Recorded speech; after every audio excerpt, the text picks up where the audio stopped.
that much today. But a brand new Spitfire, we know this because the British sold one at the same time to Finland. They sold a squadron worth of Spitfires to Finland for $52,000.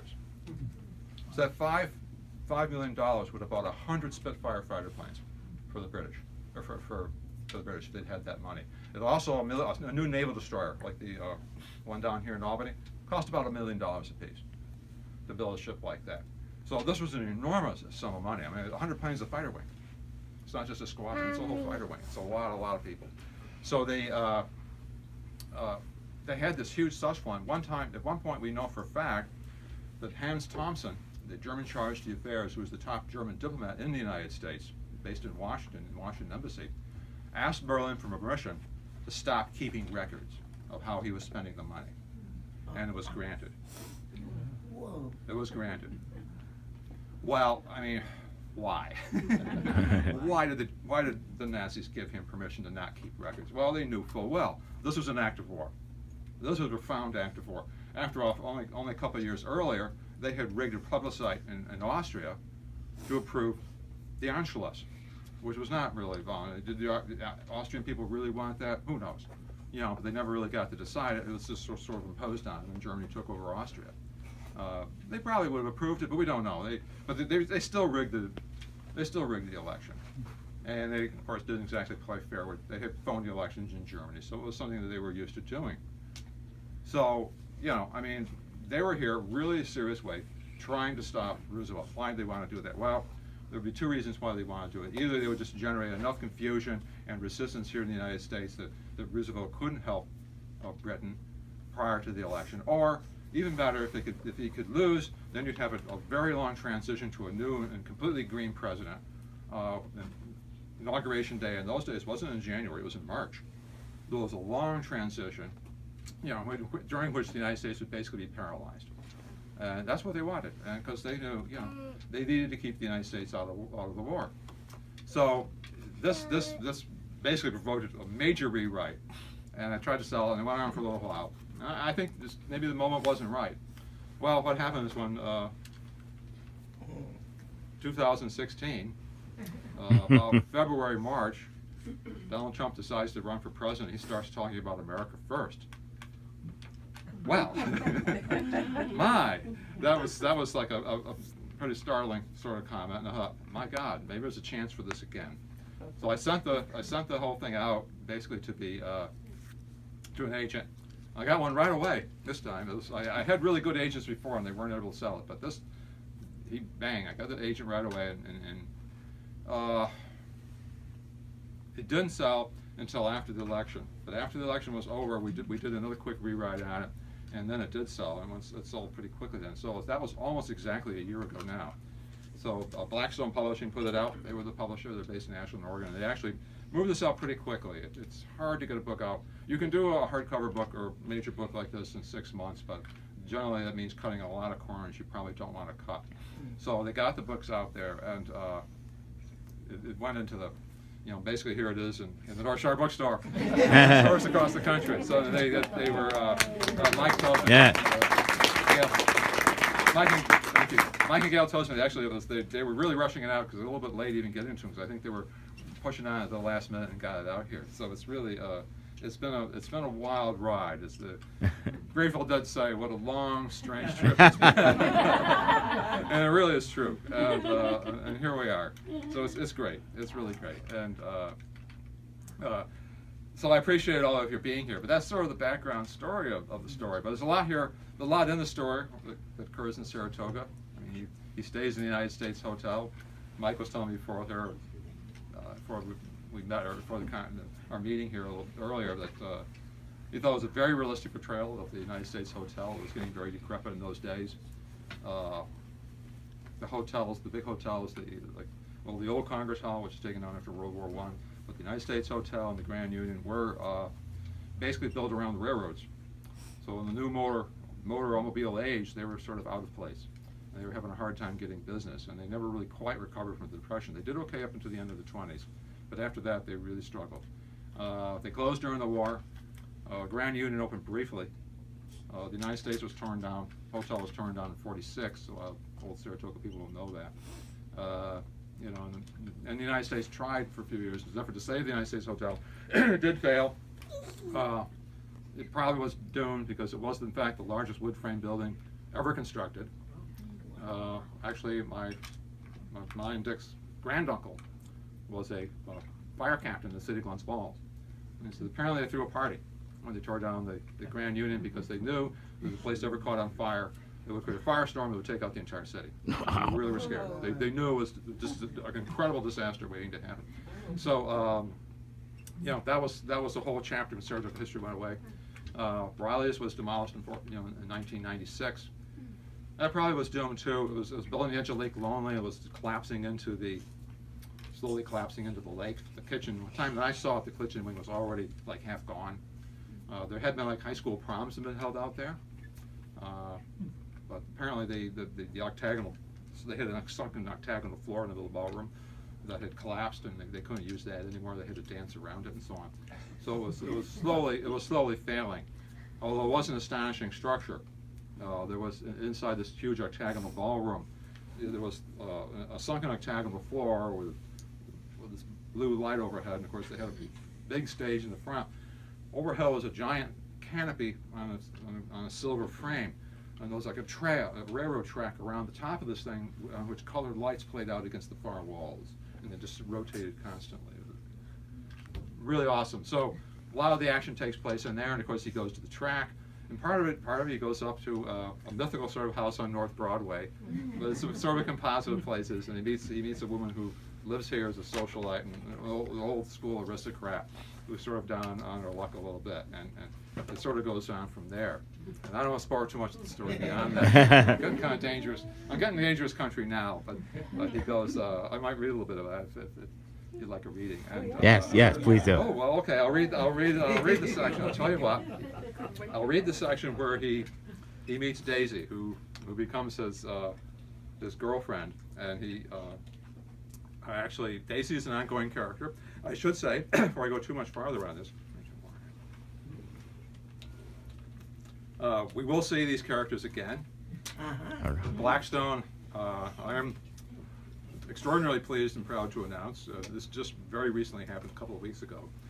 Blackstone has already bought the sequel to New York Station. All right. And, which is extraordinary. I mean, this just never happens. I mean, it's very, very rare. I mean, it's, you know, usually they wait till the sales figures and they think about it, which is now legitimate because it costs a lot of money to do this. I mean, they've spent a lot of money putting this book out. I mean, it's not only do we have the hardcover edition, there's ebook, there's a complete audio book. The audio book is 10 hours long. Chris Elaine, who reads it, went into a studio in Rhode Island and read it in. It took more than 10 hours, of course, because they edited a lot. It took several days just to read it into the recorders. So it's, you know, a lot of effort and a lot of expense goes into all of this. So, but anyway, these characters will return. So let me find that piece here, and I'll read a little bit here from the. And this is where he meets Daisy Van Schenck. Can you hear me all okay here? Yes. Okay, this is chapter 45. A long procession of limos rolled up the historic tree-lined street. Packards, Lincolns, Duesenbergs, Cadillacs, Rolls-Royces. Here and there a wood estate-driven wagon driven by a casual owner playing country squire. The wealthy owner scurried up a brick walkway, polished by generations of shoes, to a white Palladian mansion. Hawkins parked the car, delivered overnight and freshly washed, and joined them. A gray uniformed maid guarded the door. She glanced at Ludwig's car, he's the bad guy, took Hawkins' hat and gestured to the front parlor. He started in, then paused. There was a small cannon at the bottom of the stairs. A date had been cast in the bronze, 1637. The rest was less military. Chippendale chairs, a Georgian brass chandelier, an unusual diamond-shaped coat of arms, black with age. It reminds me of, oh yes, Boodles. This is a club in London. Of course, he thought. Same aristocratic milieu. Probably built about the same time by the same sort of people. He turned to a framed case on the opposite wall. Inside hung an ancient parchment document, festooned with a row of round lead seals hanging from faded scarlet ribbons. Next to it was a faded clipping from a magazine like Country Life. It showed the document a picture of a battle-scarred 17th century man in a lobster back helmet. Elaborate calligraphy covered the ancient document. Seems illegible, he thought. Then, no, it's Dutch, a really ancient Dutch, not the kind I'm used to. The caption read, Van Schenk patent. In 1644, the Estates General of the United Provinces of the Netherlands granted the patroonship and 3 million acres in the colony of the Netherlands to Andreas van Schenk in recognition of his heroes in battle under Admiral Martin Tromp. As he read, Hawkins' puzzlement grew. A manorial state in America before New Netherlands became New York? Who knew? But why are these people renting their home to Ludwig? Must be Nazi sympathizers. Hard to believe such people could possibly need the money. The contents of the place would fill a good half-dozen museum galleries. A classic country seat of an old, extremely rich aristocratic family, untouched by a decorator's hand. A motion in the corner of his eye. Hawkins turned from the Staffordshire platter of the house labeled General Livingston van Beckton van Schenk receives General Lafayette, and found himself eye to eye with a tall girl leaning on the opposite doorway. She had one high-heeled foot pressed against the door casing behind her, riveting blue eyes. She tipped her head to one side and down and gazed straight at him with a lightly featured face that would have credited any Vogue cover. Her very straight, long blonde hair parted to one side and hung halfway down over one eye. Tall and lanky, maybe a year or two younger than Hawkins. No tan, almost pale. Surprised, he froze for a split second. Very beautiful. Stunning, actually. Must be one of the family, he thought. What was she like? Did she resemble those upper-class youths he'd met on the continent? Viciously devoid of a sense of noblesse oblige, they so often found fascism fashionable and exciting.